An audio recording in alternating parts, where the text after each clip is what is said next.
Well, time now for our mental health moment of the week, and there is an effort in the legislature to help prevent future closures of children's residential programs. And here with us to discuss is Sweetser's Chief Program Officer, Christy Worcester. Christy, thank you for being here today. And for those who are unfamiliar, what exactly is this level of care? Yeah, so Sweetser has two child residential programs, one in Saco and one in Winterport.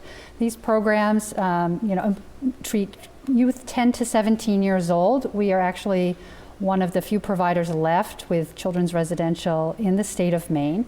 The youth that come to this program traditionally have trauma in their history or other behavioral health challenges.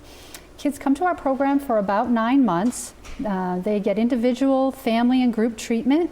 That's overseen by a licensed clinician. There's nursing, med management, and behavioral health professionals there. They often struggle with severe aggression and property destruction, some boundary challenges when they get to us.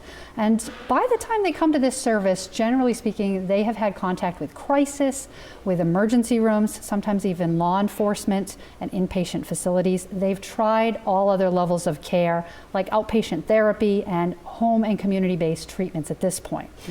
Now, Sweetser has closed 16 out of 32 of their beds in the last 2 years, and statewide in recent years, over 100 beds have closed. So the system really is struggling with this program right now. So it sounds like this is a really important service, so why the closure of the beds? Yeah, so it is an important program, and there's a couple of reasons that we are struggling, and it's really related to the fact that the Medicaid rates haven't kept up with what it takes to run a 24/7 program.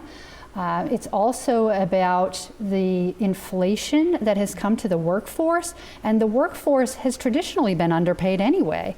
And in addition to that, we're talking about things like utilities, food, insurance, regulatory costs going up as it is.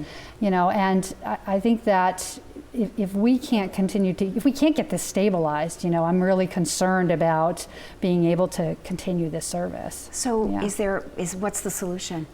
Yeah, so we see LD 2125 as being one of the solutions, at least in the short term. There are long-term solutions underway, which is exciting. However, the $1 million that for stabilization would really help us to keep this service going, so no beds would be closed at this point. If more beds are closed, all that's going to happen is we're going to end up pushing the problem over to emergency rooms, juvenile justice, and inpatient facilities, and possibly even more out-of-state beds. So we really want to see this, get funded, because once you close a residential bed, it's very hard and costly to get it back open. And our children and families need this service.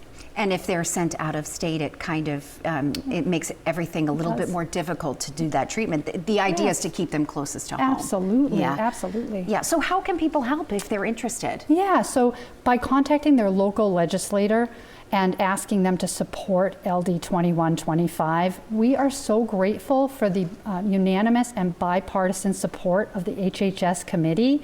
However, we really need this to pass the supplemental budget. It's very important to us. Otherwise, this program that is in crisis is just going to continue to face more challenges and leave our youth vulnerable and potentially in services that are, not the right levels of care for them. Right, and far away. Yeah, exactly. And, All right, well, Christy, thank you so much for joining us. A really important topic. We appreciate you coming on the show and raising awareness about this.